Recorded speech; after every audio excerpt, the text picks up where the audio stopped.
Well, hello, everyone, and welcome to a new episode of He Said, He Said, He Said, a look at the world from a seasoned Black man's perspective. I'm your host, Alvin King. Welcome to our live Friday, June the 7th show, ladies and gentlemen. Wow, it is such a beautiful day here in Washington, D.C., and it's even going to be an even better weekend. And welcome to the month of June. It is quite busy. And I'm just going to kick it off and say happy Pride Month to everybody, ladies and gentlemen. And I'm saying it to everybody. Happy Pride Month to all of you, ladies and gentlemen. It is definitely going to be a beautiful weekend for Capital Pride. June kicks off Pride Month, but a lot of cities or some other cities, DC in particular, did have Black Pride 2 weeks ago. So we are continuing the celebration this weekend. Also, it is African American Music Appreciation Month, and we are kicking off this month with a special feature and a special guest, of which I'm going to talk to you about in a few minutes, and you will meet a little later in the show. And one of the most important things that are happening this month, it is Gemini season, baby. Yes, it is. It is my season. It is Gemini. My birthday is in 9 days. I am just so blessed to be sitting in front of all of you, getting ready to take another trip around the sun. You just don't know. It is a blessing to age and age well. And when I say age well, I'm doing it because I'm taking care of my skin, and summer is that time to glow. And we all have to take care of our skin, ladies and gentlemen. And tonight we're going to talk to you about that because we do have a special guest who's here to talk to you for our feature tonight, For Skin of Color. And this particular show tonight will focus on anti-aging, and we'll have a conversation about taking care of our beautiful Black skin, even up to cosmetic enhancements, with a very special guest, Sonya Lowery-Young. She's a licensed medical esthetician and co-owner of Peel House Aesthetics and Plastic Surgery. Sonya, if you all seen our promo, she definitely gave us the come up because that promo is beautiful. Okay, for this week. I have been saying it all week. And also, I told you in honor of African American Music Appreciation Month, we have returning with us in the art of it. We are welcoming back Charles Reese of the Charles Reese Experience to announce on our show tonight, for the first time, the launch of his new CD entitled Today Feels Like a Poem, and it's his first ever spoken word poetry album, James Baldwin and Me, a Centennial Tribute, will be available tonight, today, and it's being launched right here on He Said, He Said, He Said. It doesn't get any better than that, ladies and gentlemen, and I'm telling you, we got an action-packed show for all of you tonight, so I'm not going to belabor this because I haven't seen these guys in a week, so if you all are ready, let's get on with the chat.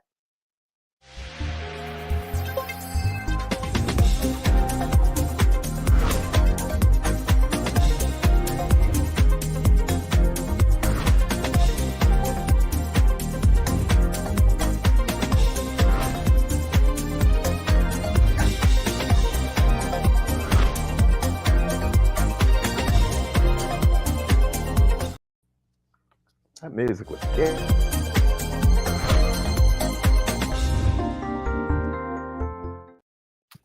Hello. I had to laugh. Ladies and gentlemen, you did not have to adjust your computers or your TV. You were here the first time. We just wanted to make sure you heard it again. Welcome to He Said, He Said, He Said. How you guys doing? TGIF. You know what? Live shows are so real. They are so I love real. it. They're love so it. real. It's real. It We're is getting real. It is real. That music is popping. Hey, It Michi. is. Hey, JJ. JJ, congratulations. JJ produced a tribute to a DJ here in Washington, D.C. by the name of Sam the Man Burns, who died, I think, in 2020, and they named the street after him on last week. And JJ was very instrumental in putting that together. He had Crystal Waters performing. It was absolutely fabulous. So yes, I'm giving you a plug tonight, JJ. It was fantastic. And I was there with my hands in the air, baby. It was excellent. So job well done. and may Sam rest in peace. So, guys, Yes. you know we got an action-packed show, but I did want to see. Did you all know? You did know that Capital Pride was here this week, right? Capital No, Pride. I had no idea. You didn't know? You didn't know Capital Pride was here? Come on now. Stop Stop it. You didn't know. Somebody didn't say that like about 5 minutes ago. But, You literally have to be under a rock here in DC to not know that. Yeah. but did you all know that Billy Porter and Keke Palmer are the grand marshals of the Capital Pride? How cool is that? How cool is that? And I do want to give a shout out, and I know we're trying to get him on the show. He is going. No, Gentlemen, we're not trying. We're going to have him on a show. well, we're going to have him on our show. A gentleman by the name of Ashley Smith. He's an African American. He is producing all of Capital Pride. He is over Capital Pride. I just want to say kudos to him because you all have to look at the itinerary to see all the stuff that's going on. And I'm just saying he's running it. And I was going to curse. He's running it. He is running it. And he's a great guy. He's a really good guy. So we look forward to having him on the show. I do want to share something with you guys to get you guys' opinion on this because something happened this week. First of all, Bobby as an educator, number one. Vosh, I know your opinion is going to just set me free. But and it's just going to set me free. But I'm sure that you all might have heard, but a Wisconsin dad is under fire for rushing to the stage at his daughter's high school graduation to shove a school official from the handshake line. Okay, the superintendent, who's Black, is at the end of the line and he's ready to put his hand out, but the girl's father pops up out of nowhere from the crowd, whisking her away, really fast. And all of that was going on. In addition to having this picture, I asked Norman if we could play the video to show our viewers what actually happened. Oh, excuse me. Where's Brandon? Where's Brandon? Get away from me, bro. No. Hey, go. You need to get. Hey. Walk away. You gotta go. Oh, excuse me.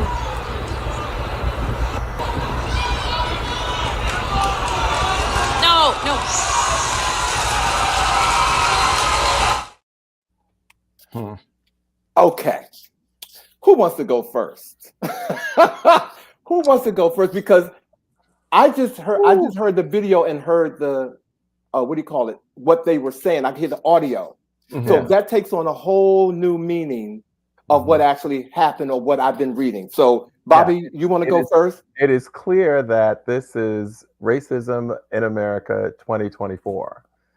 This father did not want this Black superintendent of schools to shake his daughter's hand and felt the freedom, the privilege, the audacity to bum rush the stage, as you were saying, and not just, because it's one thing if you get up on the stage and you say, I don't want my daughter to shake her hand and I'm taking my daughter away. He gets up on the stage and lays hands on the superintendent of the school system and pushes him away. Right. He touched him. Vosh. Okay. First of all, before we go any further, is that really what all it was? Because I'm still waiting for there to be something deeper than just that. Is that really where we are with it? It seems pretty simple. Yeah. It's cool. Pretty, yeah. I just want to point out, Norman, can we bring up just the photo of the father on stage with everyone else? I would just like to point something out. Because I have a friend, Lottie Knowles. Hi, Lottie. I hope you're watching this. We started talking about white privilege and how it shows up, right? And I always whenever I see something, I'm like, that's white privilege. I would like for you to look at this stage full of people at a graduation with someone that nobody knows from this school. And this man is walking up and nobody on that stage is paying attention to that man. If I did that, if any of you guys did that, there would have been all kinds of people keeping us from getting to that stage, from getting to any of those people. So that's my whole thing. Look at this white privilege. I don't care how he was feeling about anything. I know that I could not have gotten that close to that stage to those people during a graduation. I echo you and Bobby's comments on that. And the only thing that I have to offer is if I was there and I was the person that he touched, from the second he touched me, the only words that would have come out of his mouth is, "Where am I?" Or Okay. ouch, What, ouch. he probably wouldn't be able to speak. He probably wouldn't be able to speak had he touched me. And because not that I'm carrying rage around me or anything, but I can guarantee you, had he touched me, being that how I operate, the only thing that he would have been saying when he woke up was, "Where am I?" But that was ludicrous, and I agree with you. Hello, Blue. Hello, Monica. Welcome to the show. I just wanted to get you all's opinion on that. There's a lot further that we could go with this, I think, but that's not the topic of our show tonight. But No. that's what. And my words will only get more and more feisty. So let's exactly. just move on. Exactly. But it was wrong in every way possible. It was wrong in every way. Hey, Beth, welcome to the show, my lady. Thank you. Yeah, it was wrong in every way. Hey, When I did listen, I did keep waiting to hear for someone to be like slapping him, hitting him, doing something. I did. I was listening for the ouch. Stop. Get off me. Right.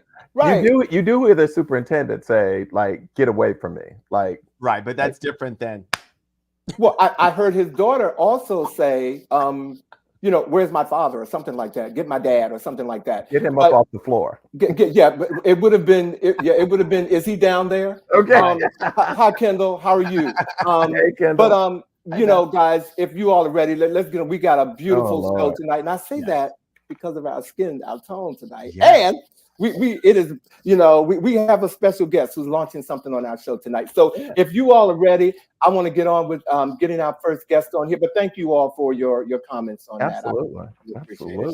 So, ladies and gentlemen, again, welcome to our show tonight. If you're just tuning in, we have an action-packed show for you all tonight. Our show is called For Skin of Color, and we are talking to two very special guests. And I'm going to introduce the first one, Mr. Charles Reese, who's been here before, is a multi-hyphenated actor, author, and founder of Teeth and Eyes Communications, LLC, where he serves as cultural architect for public engagement, curating entertainment programs that engage, inspire, and educate. Today, he remains an advocate and promoter of the literary legacy of James Baldwin through his work as a lecturer and literary conversationalist. His signature salon series of James Baldwin takes him to colleges, universities, and cultural venues in the United States and abroad. In celebration of James Baldwin 100th, Reese is here today to launch on our show a new spoken word poetry album, James Baldwin and Me, a Centennial Tribute, and is available today on all music platforms, ladies and gentlemen. And we will put up his email address and how you can get it. But before we bring him on, I'd like to share with you all a little piece of his work. James Arthur Baldwin was born on August the 2nd, 1924, in Harlem Hospital in New York City. He left this earthly space on December the 1st, 1987, in Saint Paul de Vence in the southern part of France. He was one of the greatest writers of the 20th century with books like Go Tell It on the Mountain, Giovanni's Room, Nobody Knows My Name, and The Fire Next Time. Come on now. Ladies and gentlemen. It ain't smart to overlook art. Intro, retro, intro, retro, interspectune of where is the rent, my mind, my eye. Ladies and gentlemen, welcome to the He Said stage again, Mr. Charles Reese.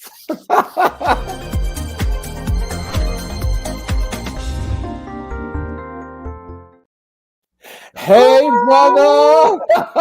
Y'all better be AI alone.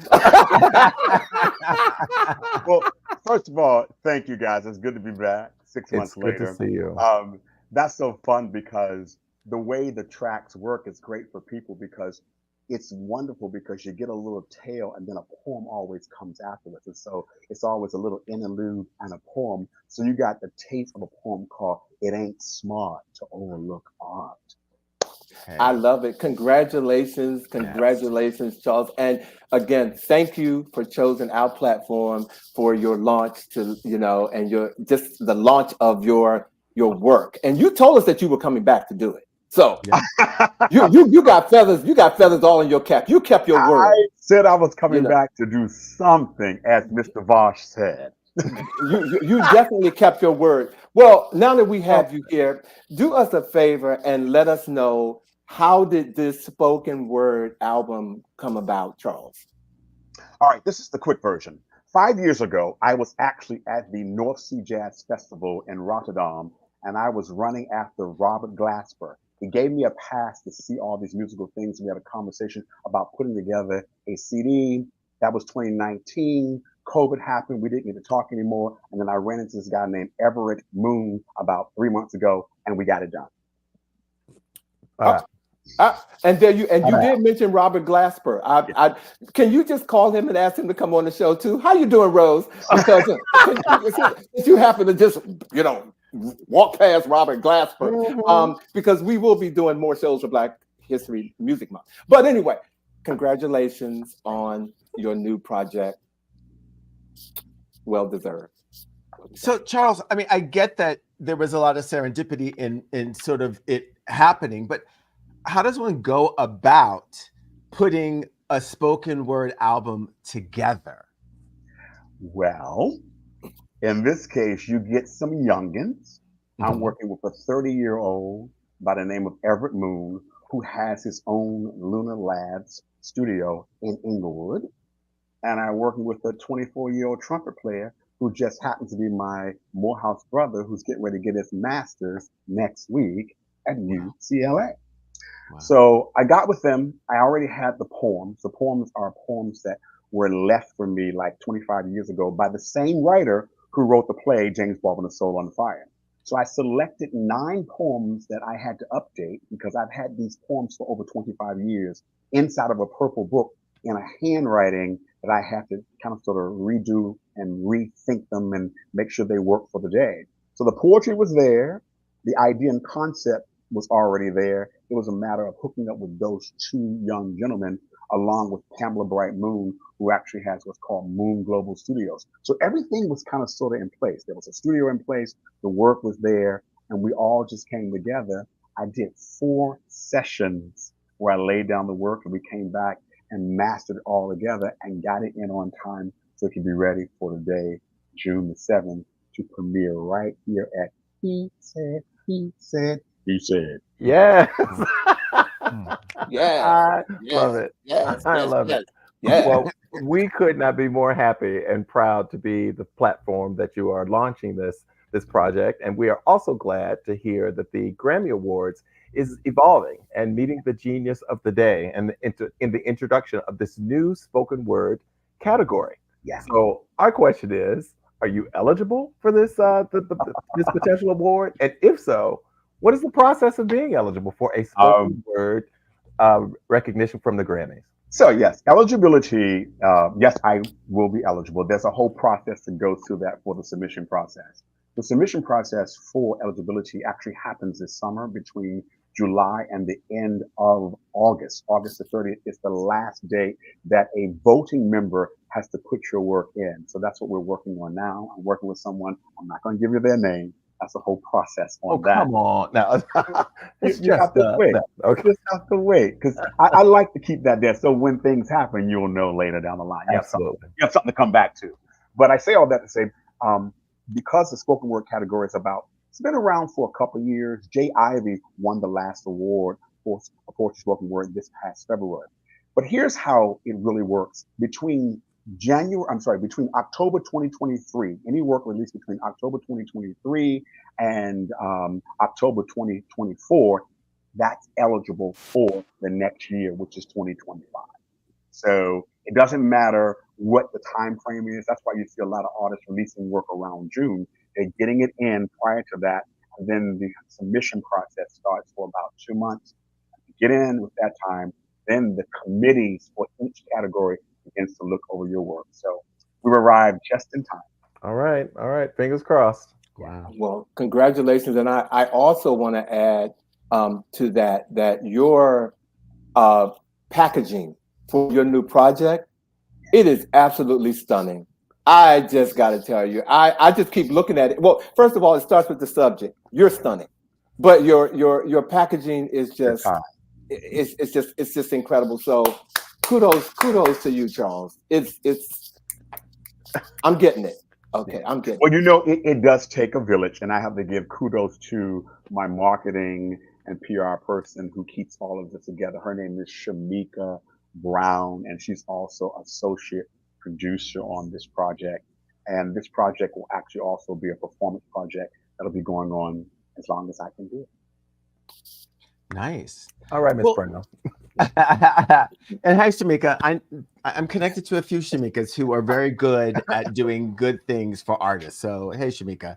Charles, what are you hoping that people are going to get out of this new spoken word project? Well, so it's Baldwin's 100, of course, but it's also, I'm coming into my 25th anniversary at the same time of doing this work for 25 years. So I call it the 100/25. So this is more of a personal journey. That's why it's called James Baldwin and Me.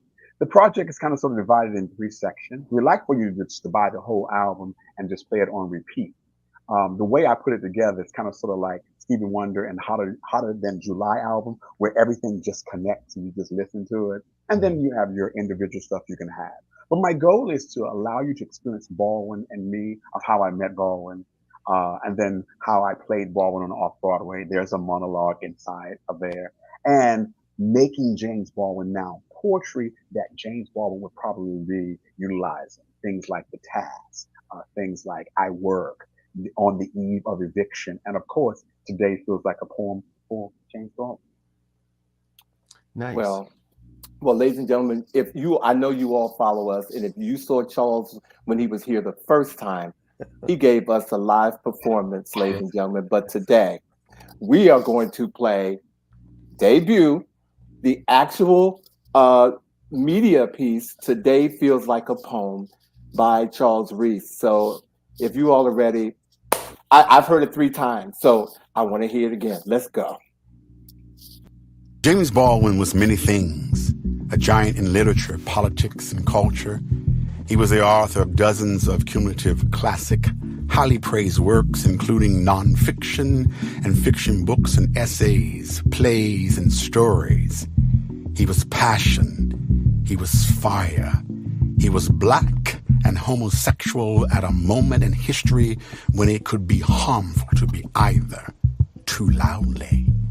He was an expatriate who left Harlem to live in France in the 1940s, returning to the United States at the pinnacle of the civil rights movement in the 1960s to use the power of his pen and his strong voice as a proactive tool for social change.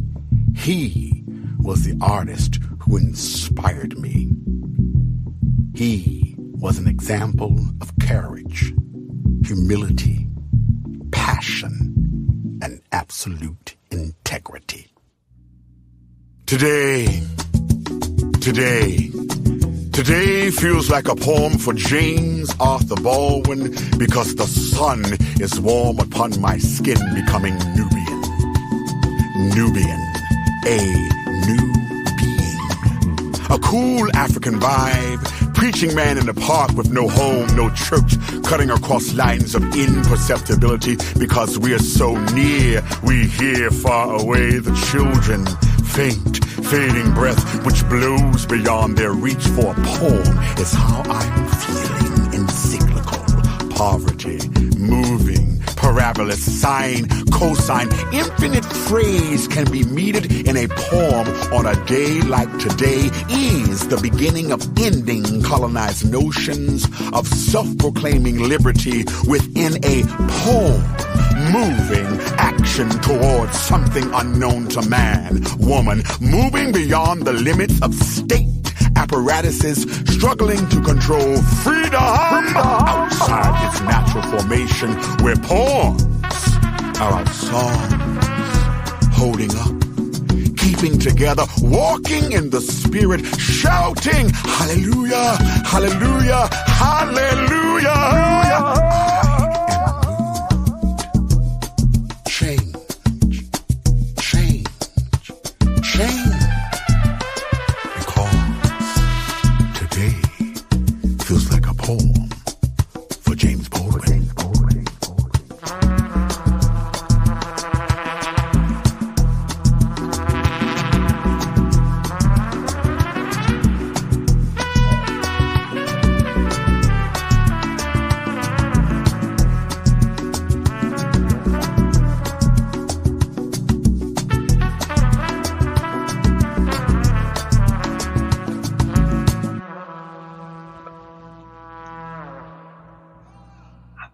Yes. on, Tom. Absolutely. I did Yes. that. No, He said, I did that. No, you put that down. And I'm going to tell you how effective it is because I played it while I was outside in my yard and I put my speaker out there. And I live in a gentrified kind of neighborhood. So to hear James Baldwin on my block, I surely did. It is magnificent. The quality, the work, the production. And that Honey, velvety I hang voice. out in hip spots, and I'm telling you, this will be played in the hip spot. People will be sipping cocktails, eating and noshing on tasty nibbly bits to you, sweetheart. I'm telling you, that was fantastic. Fantastic. Kudos. Amen. Thank you. Amen. you. Amen. Thank you. It sets a vibe, a mood.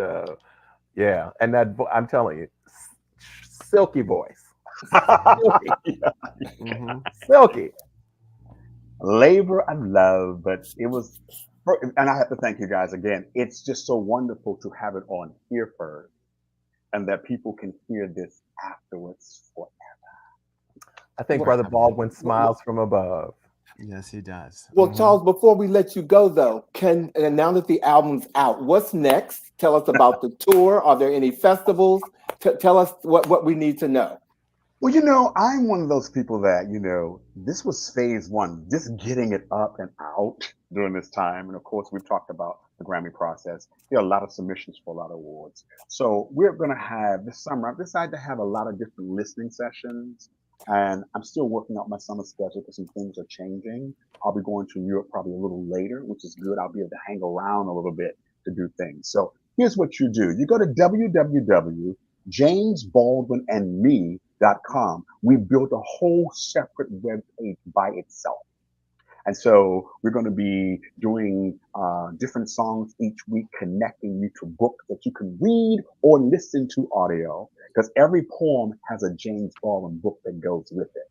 That's the big thing we're going to stay tuned for. So we're going to start there, and we're just going to gradually keep building and building and building until that song, we might do another mix. It might be a house mix on that song. Oh, Seriously. seriously. Feeling Don't let me be up in some club and look and I hear house beat and Louis Vega's playing that. Louis Vega, you heard me say Louis Vega. Call Charles Reese. Okay. That's the whole joy of the whole thing. Every tune on this thing where there's music. There's a lot of pieces where there's no music, but where there's no music, all these things can be redone as new mixtures. So JamesBaldwinandme.com is where you can keep up with us. You can put your email in, and we're just going to be building. That's that thing called slow and steady. We're going to do a slow and steady, and we're going to drive that car all the way into the Big G in February. Come on now, Right right about at it. Big G. I can feel it from my toes to the tip of my head. Absolutely. That was really fantastic. And, JJ is on here, and of all the people that come and watch this show, he is so connected to the house music scene. I can already tell that you were going to be played and heard. I'm by feeling more it. people I'm than you totally can feeling imagine. it. Well, Charles, thank you again for joining us. We're going to bring you back before the show ends, but congratulations, Charles Reese. And we are so proud that you share your project on our platform. He said. Loving all of you, man. Thank you. Thank you guys. Really, Thank you. peace and blessings. Thank you so very much for this opportunity. You're welcome. really appreciate it. And so does James Baldwin. Ashe. Well, guys, that was just, I really mean it. When I played it and I put it up, I turned it on loud. You got to do it. Well, y'all have the clip now, play it in your house and see how you feel about it. Okay, tonight we are here to talk about,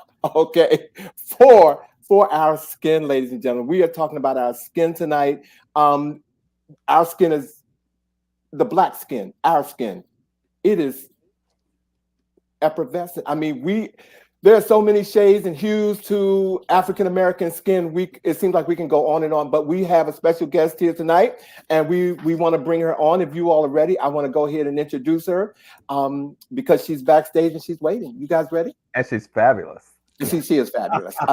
And her name is Sonya Lowery-Young, and she has been a beauty and lifestyle insider for over 15 years. She has landed national coverage in print, including Upscale Magazine, the Network Journal magazine, where she won the prestigious 40 Under 40 award and the cover of Heart and Soul magazine. Sonya has also learned many beauty secrets from her international travels and uses her expertise to guide clients to treatments that will garner their best results. Sonya is licensed as a medical esthetician in DC, Maryland, and Virginia. She can work with all skin tones to correct dark marks, fine lines, and wrinkles, sun damage, rough texture, hyperpigmentation, moles, and more. Sonya believes it is important to make a difference in the way people feel about themselves. Ladies and gentlemen, please welcome this beauty who keeps us beautiful, Sonya Lowery-Young, to the platform, please. Yay. Bam. Hey, Sonya! How you doing, girl? I'm great. Hey guys, how are you? Oh my God! Oh my Happy God! Pride. Thank you. Happy Thank you. Pride. Appreciate Thank that. My nephew saw the promo for the show, and he obviously knows people who knows you. Now, my nephew probably emails me or texts me like once a month, if that. But because you were on the show, I mean, it just popped up. He knew this person, that person. I was like, okay, well, Sonya's even holding families together. I was like, yeah. But thank you for joining us tonight, Sonya. It is so good to have you here. And before we get into the interview, I do want to take a little personal moment because a lot of people know that I am in the fashion industry. And for those of you who don't know, but you're going to know now, I met Sonya 24 years ago when I was on tour with Absolute Vodka and Seagram America, my first fashion show for them. And Sonya was one of my models. I actually have some pictures of you here. I was involved then, yes. And Sonya was actually, I can say this, Sonya was pregnant with her first son. Second. Oh, your second son. Your second son. Runway. And walking the runway. And I mean, I had to have her in the show. She's just beautiful backstage, on stage, on the side of the stage, wherever she is. But I just wanted to make sure that, I just paid homage to you because you've been in my life for a long time. And I had to find these pictures. So welcome to the show and congratulations on your business. So Sonya, right up front, we know that you are a licensed medical esthetician, but can you please take a moment to tell us the difference between an esthetician and an esthetician?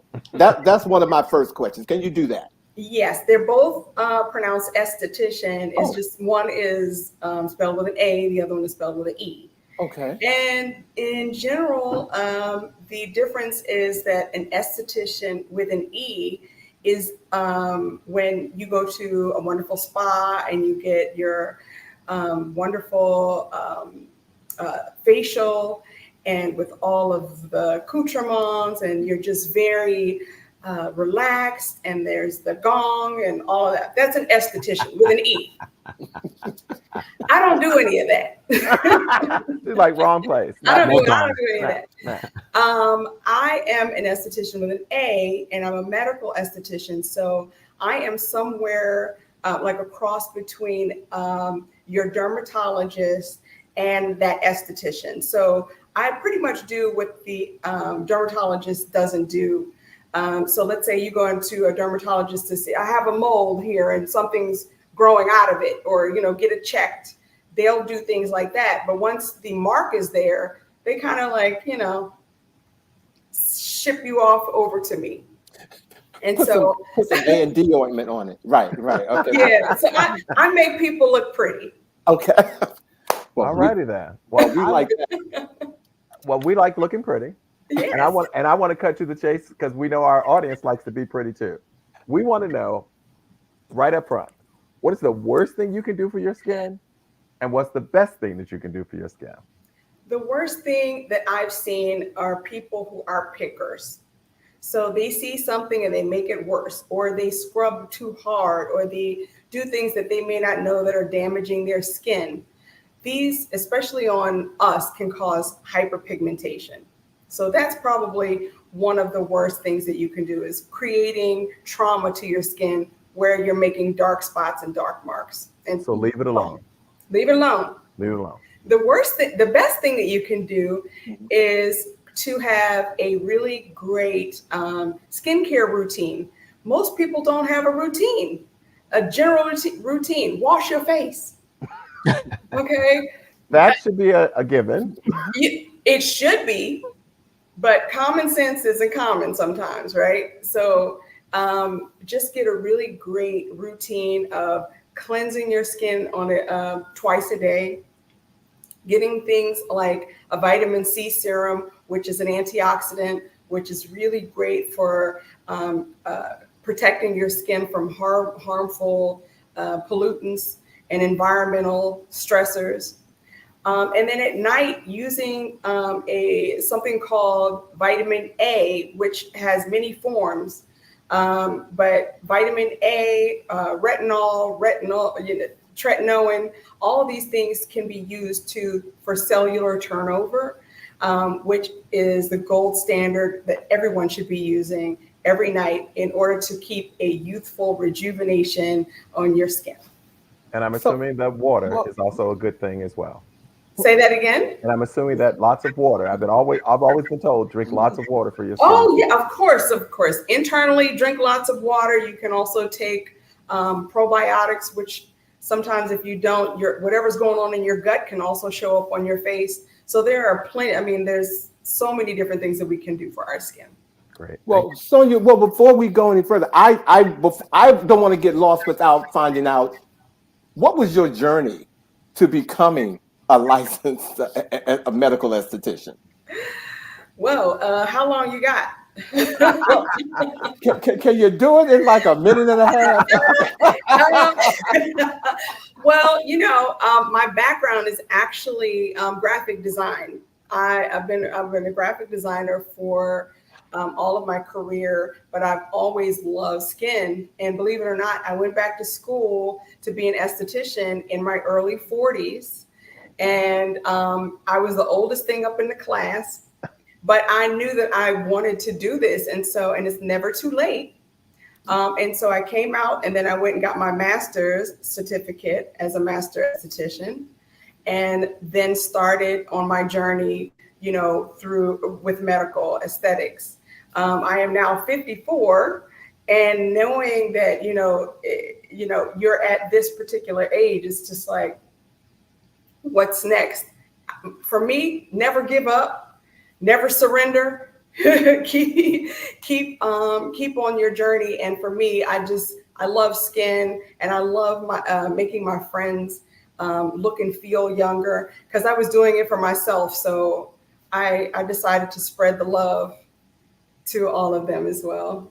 And get some coins. That's what I think. And get some coins along the way. And I got to tell you, look at that skin at 54. Thank you for sharing that. Thank you. Mm-hmm. So, Sonya, at Peel House, I'm assuming you get lots of people coming in. Yes. Hard to tell, just give anybody just anything. What's involved with that first meeting, that first introduction, that first consultation? What can someone expect? People come in for consultations primarily because they don't know how to address the things that are happening with their skin. As we get older, we start losing collagen. We start looking dull.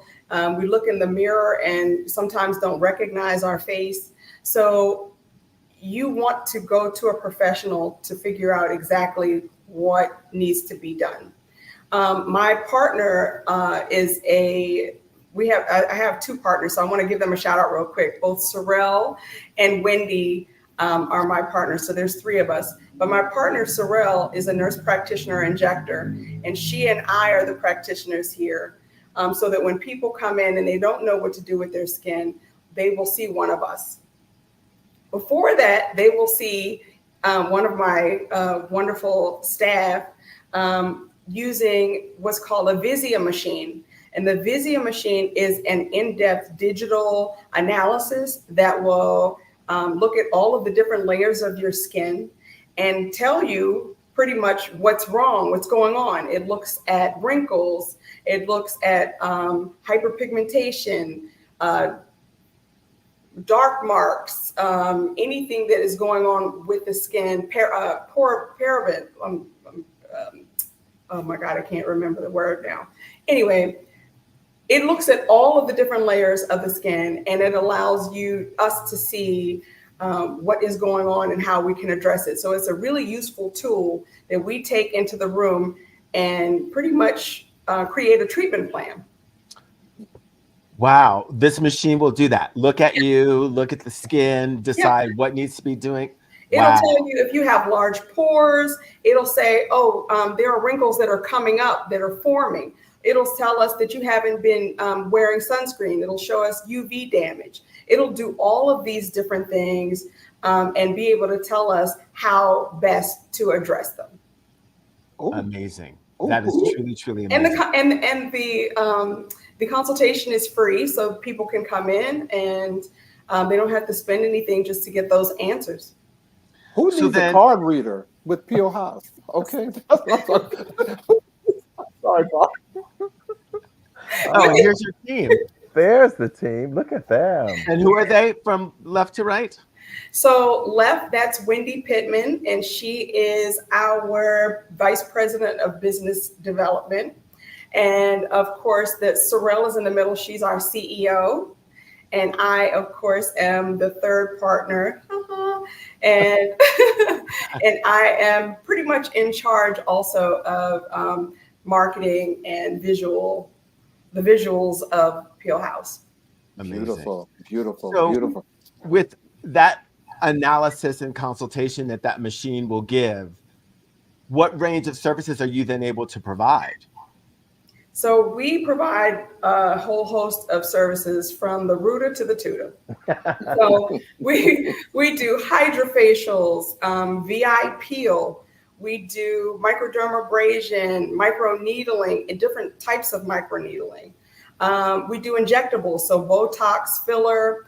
We do threads, so you can get a thread lift here, a thread lift, like a facelift without going and actually getting plastic surgery.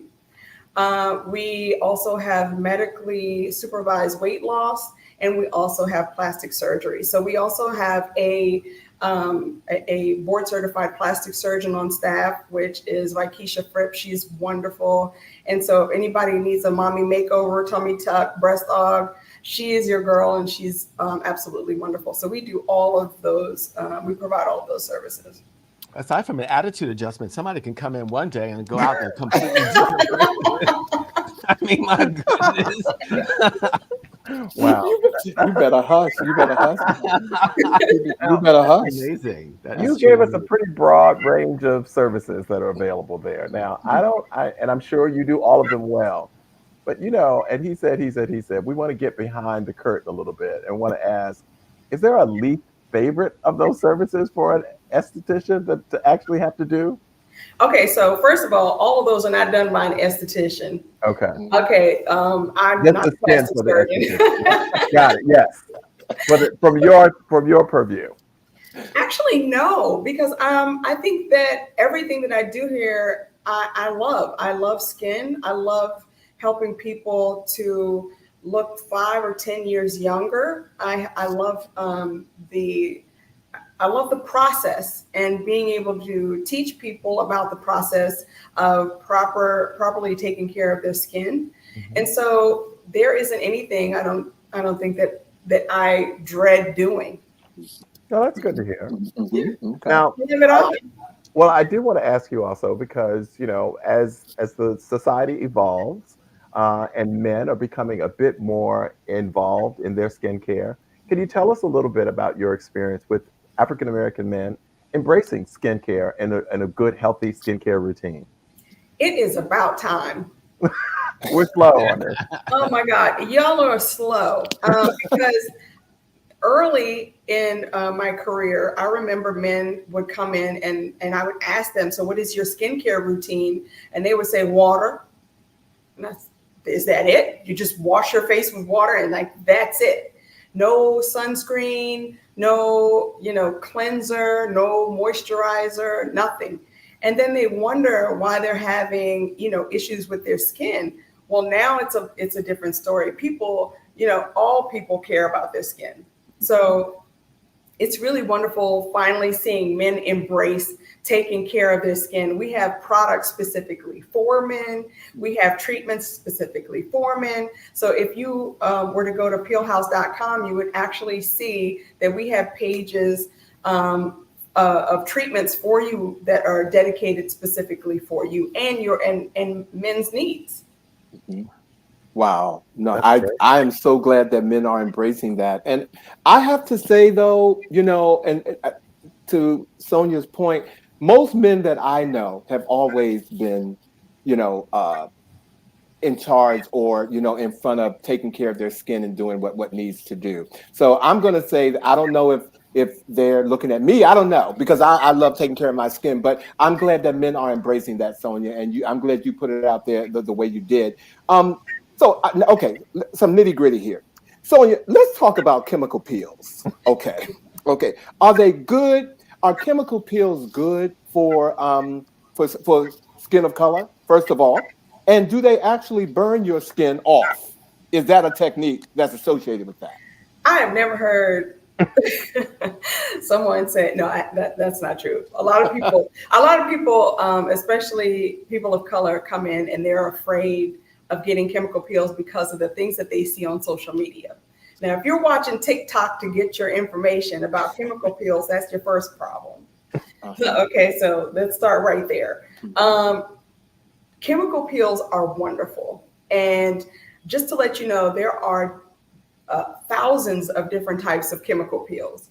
There are very superficial chemical peels that we call no peel peels. That means you're not going to get any visible shedding.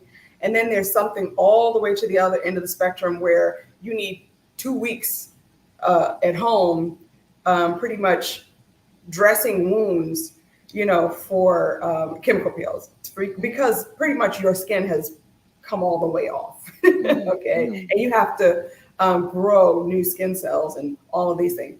But we don't do that here. We do superficial and mid-grade chemical peels. And both of them are great for skin of color. And typically people come in for chemical peels for several reasons. They're saying, I have this hyperpigmentation, I can't get rid of it. Or I have large pores, or I have fine lines and wrinkles, or I have acne and acne scars, and I don't know how to get rid of that. Chemical peels are absolutely wonderful to be able to treat those type of issues. And again, they're safe for all skin types, skin tones, and the peels that we're using are VI peel. They are specifically made for by people of color so that anybody can use them. So that was really important to us. At Peel House, we want to make sure that anyone that comes in our doors can use all of our services, including our peels. So to my next question, do Black people really need sunscreen, Sonia? So one of the The heavy side. He said cup of water. We're going to drink to that side.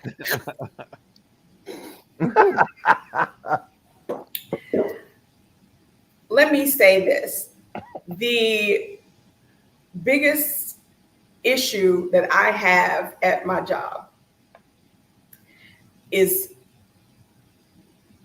telling Black people that they need sunscreen and how important it is, because we have all been fed Black don't crack and beige don't age.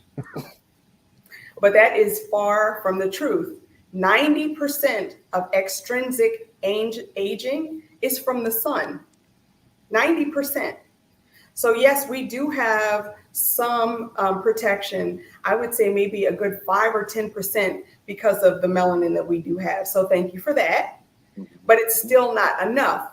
And what we don't realize and what we see in the mirror, we don't think is sun damage, because, you know, Caucasian people may age a little bit different than we do. They may get fine lines and wrinkles and sunspots.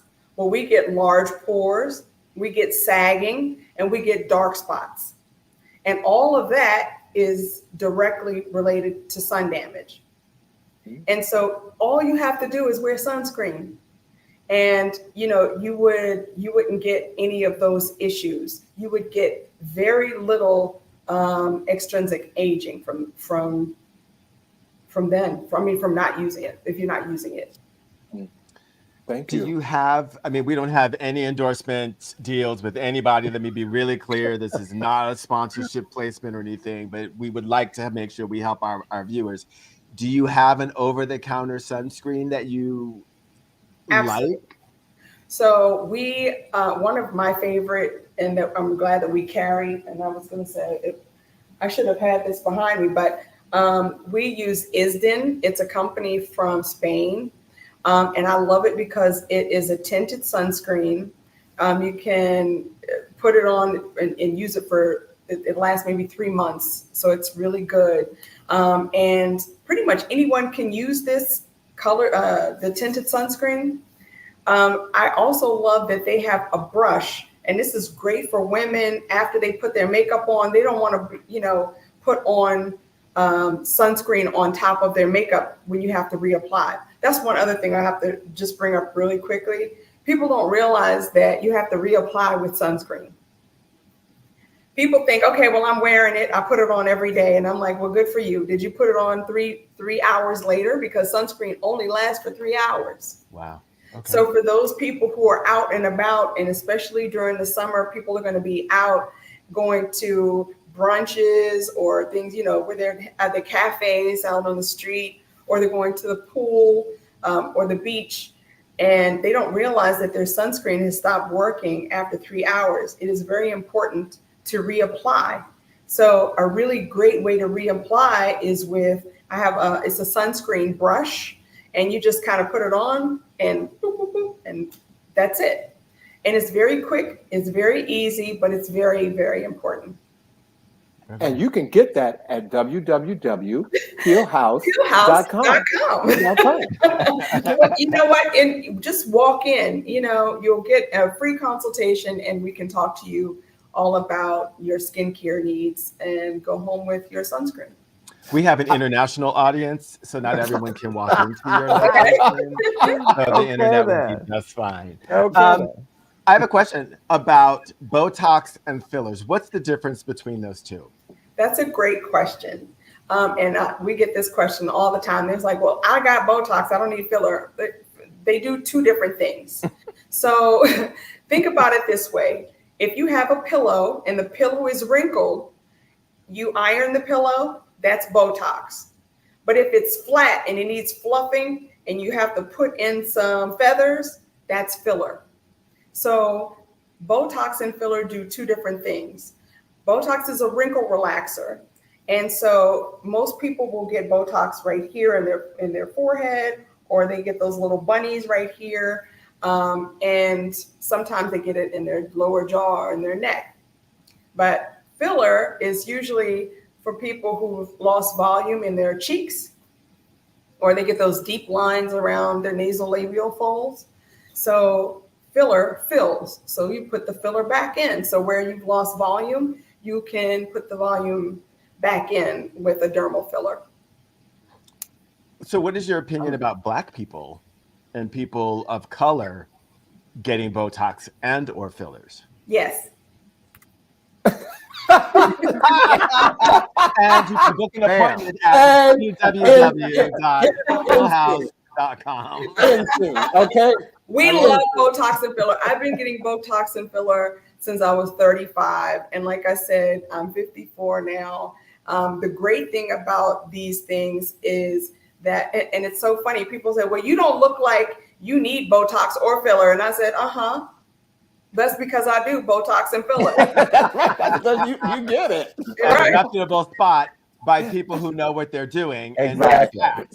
Right. And the great thing that I will say about my partner, Sorrel, and I'm not just saying this, I have pretty much had my face injected by everyone in DC. She is the best injector in Washington, DC. And I'm saying that because when she's finished with people, they look natural. They don't look like one of these people that's walking around with overly filled cheeks or, overly filled lips, or, they looking crazy like they're overdone.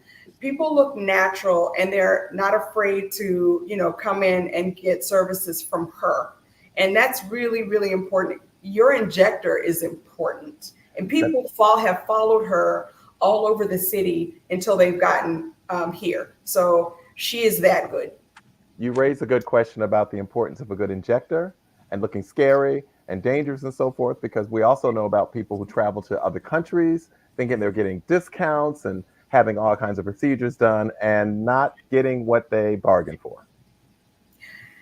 Yes. So I can say there are a lot of people that go to Thailand, they go to, Turkey, and, they get these services. They're going there to save up money, which everybody's about saving money, but you have to also think about peace of mind. If anything happens, there's no accountability. Absolutely no accountability. If anything happens, you can't sue someone in a different country. You can't, oh my goodness, you can't get help, and so it's really important to think about where you are getting your services from. And, if you have someone that pretty much has your back, and you can walk in and say, listen, this isn't right, fix it, those kind of things. That's all important. Well, Sonya, we have gotten to the end of our show, and I think if we could go on for about 10 more minutes, because I know we could, because you were taking us into some zones that I know we probably want to move into. But I do also want to say backstage, our producer made a comment when you were talking, and he said 90% of aging is from the son and the other 10% is from his wife. Okay. I don't know how you can respond to that, but he did say that. And one of our viewers, Sharon Green, she did make a comment while you were talking that her nose, it burns. And so her nose was burned when you were talking about sunscreen. So www.pillhouse.com, Sharon. There you yes, go. Please come in for a consultation. And contact Sonya. So Sonya, well, we've told everybody where they can find you, but I'm very lucky because I just found out that Sonya is 8 blocks from my office. And so I just found that out while we were researching for the show tonight. So I'm going to make a visit. I'm going to pay you a visit and get my consultation. So Sonya, thank you for being here tonight, for our episode. We were working on this episode and we were so happy that you could come on and talk about For Skin of Color. It was very, very important. So thank you, yes. thank you, thank you, You're thank welcome. you. And please, have everyone to follow us on Instagram, on Facebook, and then also on TikTok at Pill House. And then they can also follow me at Skin by Sonya. So on Instagram and also on TikTok. Hold on, I was doing that. While we're doing this, can we bring Mr. Charles Reese back to the show? And Sonya, you did say skin. You said Skin by Sonya. Skin by Sonya. Skin by Sonya on IG. Okay. On IG. Skin _by_Sonya. Sonya. Yep. Sonya with a Y. Okay. So you need to write a poem about skin and do a duet with Charles Reese So today feels like a poem for Sonya and Steelhouse. And Steelhouse. Come on now. That's the remix coming up. Yes, I love it. Well, I want to thank you all. Thank you, Charles. Thank you, Sonya. Of course, Bobby and Bosch. Thank you all for making this show so great. It was exactly what I knew it would be. And congratulations to both of you for all that you're doing. It is an honor to have you on the show. And next week, ladies and gentlemen, we are continuing our discussion about skin, and we're going to have Ricardo Ron, who's here. He's a beauty and skincare content creator. And I want y'all need to tune in to talk to him. And it's also my birthday show. Yeah. You can send any kind of gift. He said live at gmail.com. But no, tune in for next week. It is my birthday show, and Ricardo Ron will be here. And our words of the week, ladies and gentlemen, is in honor of Pride, thanks to Bobby. Pride, be bold, be you. Pride is a beacon of hope, lighting the way for future generations to live in a world free from discrimination and bias. It empowers us to create change, challenge norms, and forge a path towards more inclusive and accepting society. Thank you, Bobby, for that. Those are our words of the week. Happy Pride to everybody. Yes. You all have a beautiful weekend, and we look forward to seeing you next week on He Said. He said. He said. You all have a good night. Thank you, Sonya. Thank you, Charles. Happy Pride. Thank you.